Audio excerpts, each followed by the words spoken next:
Jadi ini kasus yang akan kita selesaikan. Nah, biasanya kalau pasien-pasien pulang dari rumah sakit itu biasanya kita melakukan konseling utamanya untuk pasien-pasien yang baru saja mengalami penyakit tersebut atau baru mendapatkan obat-obatnya. Nah, untuk mendeteksi atau melakukan analisis, kita perlu data-data yang lain untuk melakukan analisis secara komprehensif. Selanjutnya, kalau kita lihat data riwayat pasien pada saat masuk rumah sakit, ini biasanya kita lihat di lembar UGD, ya, biasanya ada di lembar UGD. Itu riwayatnya pasien adalah masuk dengan keluhan tidak bisa berjalan karena lutut kanan terasa sangat nyeri jika digerakkan.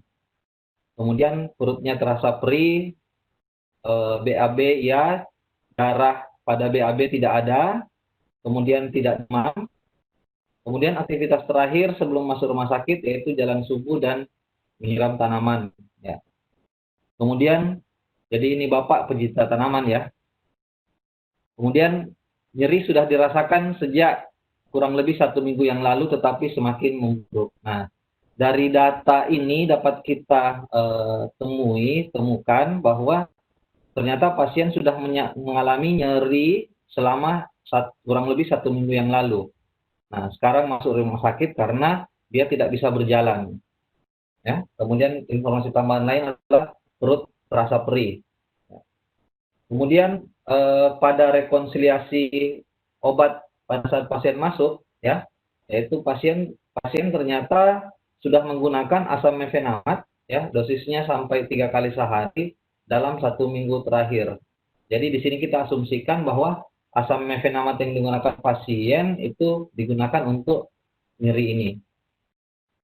Kemudian dari wawancara untuk riwayat sosial pasien, ternyata pasien mantan pesepak bola aktif kurang lebih 20 tahun, ya. Jadi kurang lebih 20 tahun, kemudian sekarang masih aktif berolahraga. Kemudian pasien juga tidak merokok. Kemudian riwayat penyakitnya, ternyata pasien punya riwayat pernah mengalami cedera lutut sewaktu muda. Jadi ini dapat kita hubungkan, ya, kejadian cedera lutut ini dengan kondisi yang dialami oleh pasien. Kemudian diagnosis pada saat di UGD yaitu artalgia et causa disebabkan oleh osteoartritis femur dextra. Jadi pada sendi bagian kanan. Kemudian setelah kita lihat data rekam medik pada saat pasien rawat inap, ya, pada saat rawat inap pasien menggunakan paracetamol infus, ya, pada hari pertama itu dengan dosis 1000 mg tiap 8 jam. Kemudian selain itu pasien juga mendapatkan ketorolac 30 mg secara intravena dari hari pertama sampai hari terakhir sebelum pulang. Ya, jadi ada sempat 1 hari pasien mendapatkan kombinasi paracetamol dan ketorolac. Nah, kemudian pasien juga mendapatkan lansoprazol tiap 24 jam hari pertama sampai hari ketiga. Jadi obat yang digunakan kalau kita lihat di sini untuk nyerinya, untuk menangani nyeri dari pasien. Untuk tanda-tanda vital secara rata-rata itu terakhir berada di batas normal. Kemudian hasil pemeriksaan darah lengkapnya itu masih dalam keadaan normal. Kemudian dari foto lutut untuk X-ray itu tidak didapatkan, ya, ditunda oleh dokter. Kemudian nilai rata-rata ambang nyerinya visual analog scale itu hari pertama ini dapat kita lihat dari 10 dia nilainya 9, ya, masuk kategori severe atau berat. Kemudian hari kedua dan ketiga itu sudah menurun, ya, menurun banyak, sehingga dapat kita analisis bahwa pasien untuk analgesik yang digunakan pada saat rawat inap ini pasien itu analgesiknya efektif. Nah, itu tadi dari data pada saat di UGD dan pada saat di rawat inap. Kemudian pada saat konseling, teman-teman kita harus paham bahwa pada saat konseling itu bukan satu sisi, satu arah ya, tapi sebaiknya kita menggali dulu informasi yang dibutuhkan oleh pasien, ya seperti tadi yang disampaikan oleh Pak Frans.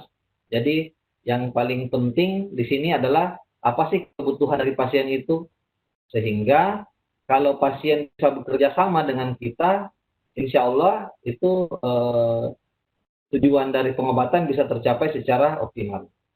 Ya. Dari hasil wawancara pasien, kita dapatkan informasi bahwa ternyata pasien belum mengetahui fungsi dari masing-masing obat yang diresepkan, dan itu sangat-sangat umum ya pada pasien-pasien di Indonesia. Yang penting dapat obat minum, ya dapat obat minum, ya nggak tahu itu obat apa ya. Jadi itu salah satu yang kita dapatkan. Kemudian kita dapatkan informasi lain bahwa nyeri lututnya terutama jika pasien bergerak, ya. Jadi kemudian hasil asesmen nyeri, jadi pasnya sama dengan 3, ya masih sama.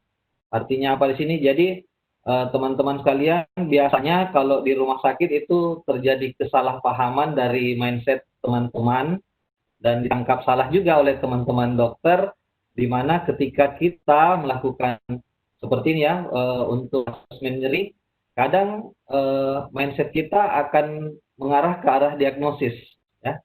Tapi nanti kalau komunikasi dengan dokter bahwa kita menganalisis rasa nyeri pasien itu tujuannya untuk mengetahui efektivitas dari obat yang sudah diberikan, sehingga akan kelihatan gap-nya antara sudut pandang apoteker dengan dokter. Nah, kemudian karena pasien diresepkan dan telah mendapatkan obat-obat NSAID, maka plus dengan informasi tadi pasien mengalami nyeri perut, ya, mulai dari awal pada saat masuk di UGD, kemudian pada saat mau pulang, ya, itu masih mengalami nyeri perut, maka sebaiknya kita menanyakan terkait riwayat penyakit mahnya. Kalau bahasa awamnya kita tanya penyakit mah, penyakit lambung. Ya. Ternyata pasien tidak memiliki riwayat penyakit lambung, ya, tetapi perut merasa nyeri. Nah, sebagai apoteker itu kita adalah detektif obat, sehingga kalau ada terjadi pada pasien, ya ada sesuatu yang terjadi pada pasien yang tidak berkaitan dengan penyakit atau diagnosis utamanya, kita harus menetapkan praduga bersalah. Kalau pengacara, orang hukum praduga tak bersalah, kini praduga bersalah, ya. Praduga bersalahnya pikiran kita adalah ini pasti gara-gara obat, ya. Setelah nanti kalau memang kita telusur dan kemudian kita dapatkan bahwa oh ini bukan gara-gara obat tapi gara-gara penyakit, barulah kita eliminasi bahwa tidak ada masalah terkait obat pasien. Nah, kemudian pasien juga tidak memiliki riwayat penyakit kardiovaskular. Kenapa kita tanyakan ini? Karena ada pilihan obat-obat NSAID, ya, yang memiliki efek samping ke kardiovaskular. Nah, kemudian pasien masih mengeluhkan kadang merasa nyeri perut. Nah, ini merupakan masalah. Kenapa dari awal pasien nyeri perut, sekarang masih nyeri perut, ya. Kemudian harapan dari pasien adalah ingin kembali berolahraga ringan. Jadi pasien ini tua-tua keladi, ya, tua-tua keladi, tua-tua makin jadi, ya. Ya, makanya kalau kita lihat tidak memiliki riwayat penyakit yang lain tadi, ya, tapi bisa jadi itu data subjektif, bisa jadi itu adalah penilaian pribadi, sehingga tidak bisa kita jadikan patokan yang yang pasti, tetapi dapat menjadi bahan pertimbangan untuk kita menyarankan pemberian obat kepada pasien. Waktunya masih ada, Bu Ika? Tenang aja Pak Indra, masih Pak. Ya, Bu. Diingatkan aja ya, Bu. Dari data-data yang kita ambil tadi, yang kita telusuri tadi, maka untuk memudahkan kita melakukan asesmen kefarmasian, maka data-data tersebut kita kelompokkan dan kita buat ringkasannya, ya. Jadi datanya berupa